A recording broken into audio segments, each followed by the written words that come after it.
plague of regulation is turning British citizens into offenders. There are more and more laws criminalising soft targets everywhere.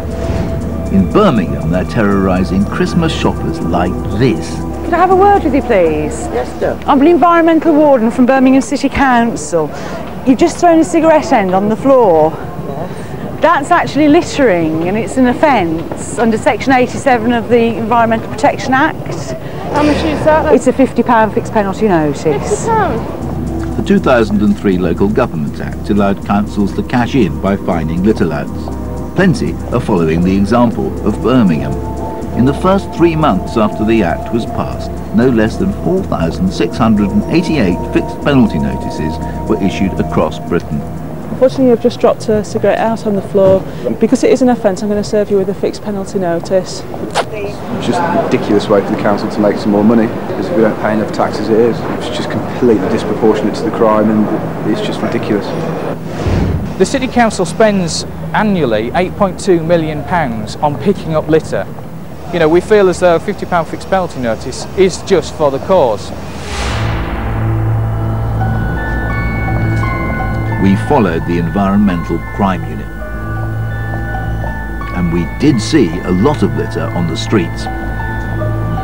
But why were the unit operatives only interested in people who dropped very small pieces of it? Could it be that smokers are just too easy a target?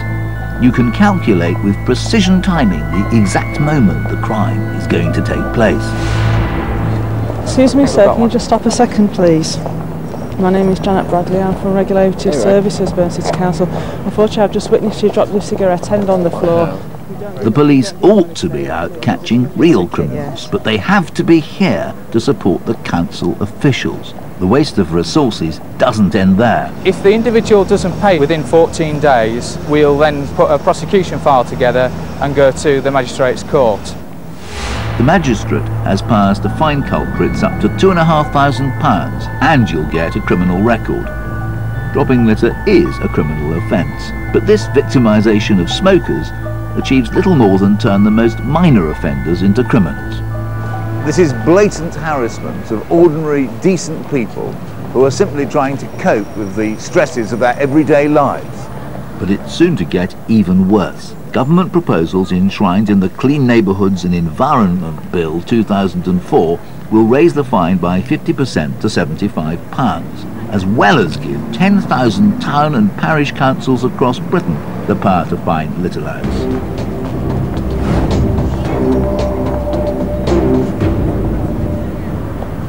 It's easy for the state to target law-abiding people, and it's difficult to catch criminals.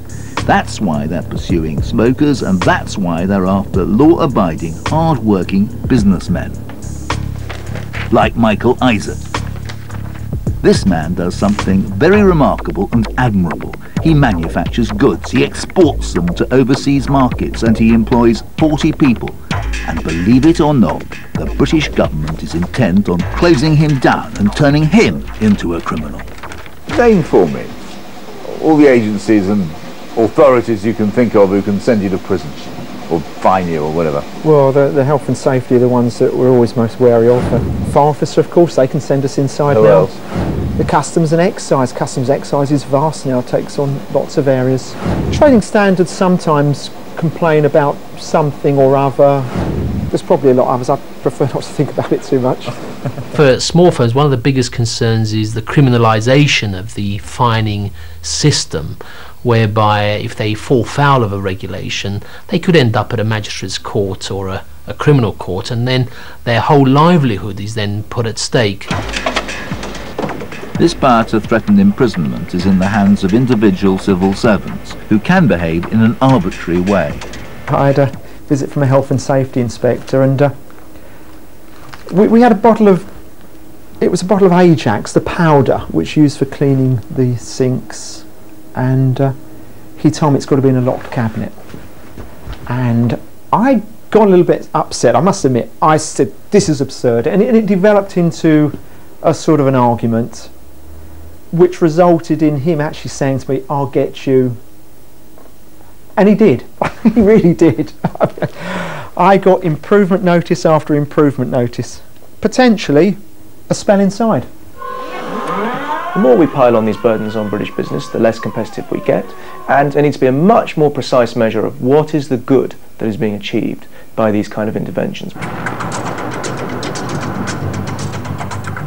Another consequence of criminalising people for minor infringements is that even well-intended laws backfire. You only have to look on the road. We're told that speed cameras are there to save lives. In some situations they do, but they often penalise the wrong people. Speed cameras catch people like this. Stephen Bourne was banned from the road for 6 months. You couldn't hope to find a more unlikely offender. It was breaking the speed limit. I'd broken the law. How fast were you driving? Only about 35 miles an hour, not very fast. You're doing it 35 miles an hour, and what was the speed limit? 30 miles an hour. And were there warnings? Did it say it was a 30 mile speed limit? Not in the area I was driving. Stephen was caught twice in the same week on the same stretch of road by a camera he hadn't seen. 2 more minor offences cost him his licence and a 50% increase in his insurance premiums.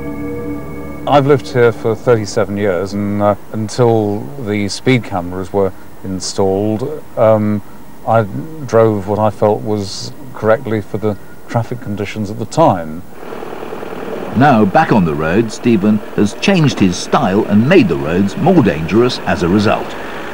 I've become very conscious of speed limits, and I tend to observe the speed limits meticulously.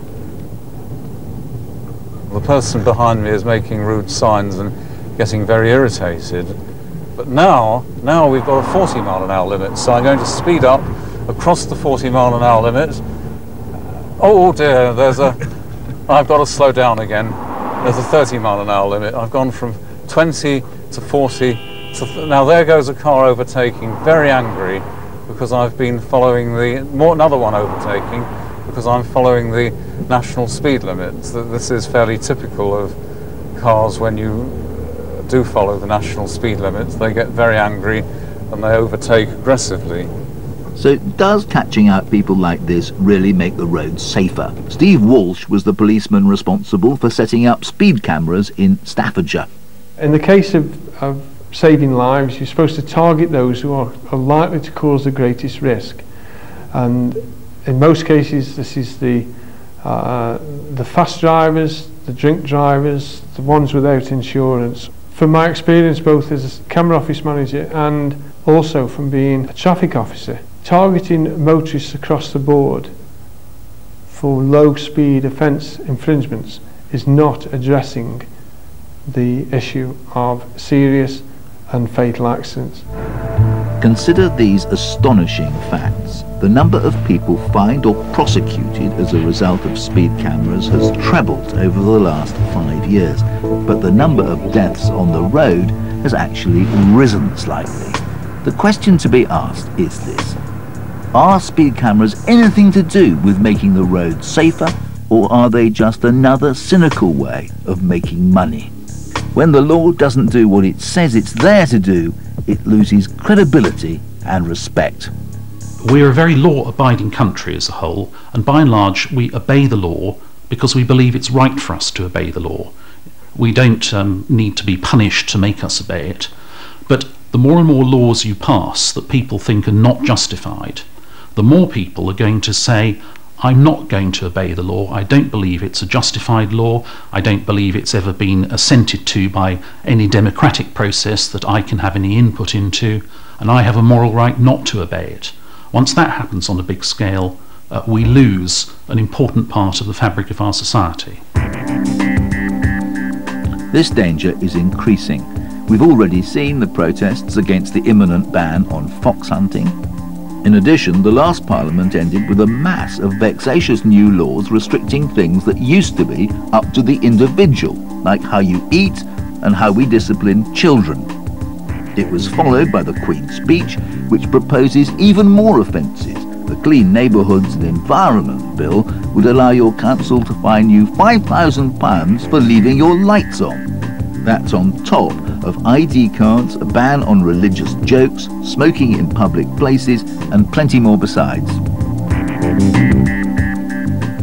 When local government officials get their hands on a new power, they're going to implement it, and maybe they make things worse by the way they do it. But the heart of the problem is in central government, and it's the sheer range of new laws that come pouring out with inadequate democratic scrutiny. There is a body of politicians of all parties who think it's their job to dictate standards of behaviour which in the past were left to individual freedom and individual conscience. I think they've misread British opinion and the British psyche, and there will come a point where I think the public will say, hold on, we didn't elect you to do this. We didn't elect you to take decisions over how we bring up our children and what our recreation should be and what we drink and what we eat. Get out of our lives. Maybe that's why nobody seems to want to take responsibility for these intrusive new laws. This is the splendid office of John Prescott, the Deputy Prime Minister, whose responsibilities include local government. We asked him for an interview, but he said he was too busy. So he asked his deputy, Nick Rainsford, the local government minister, but he couldn't do it either. We tried 3 more members of the cabinet. The Home Secretary, who after all is responsible for law and order, said no.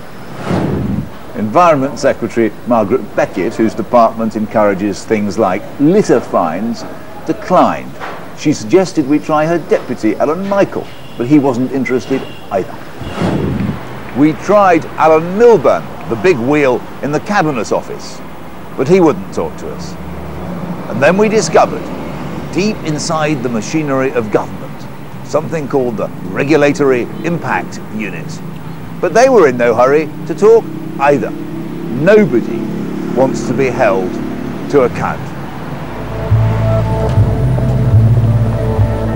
One of the great strengths about Britain is that unlike many other countries, we have always had great respect for the law.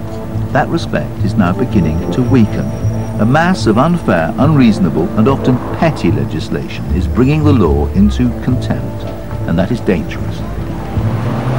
In the end, the British people just won't put up with this, and we'll start to cheat and to despise the system and to break the law, and we'll all end up with a much nastier and more barbarous society.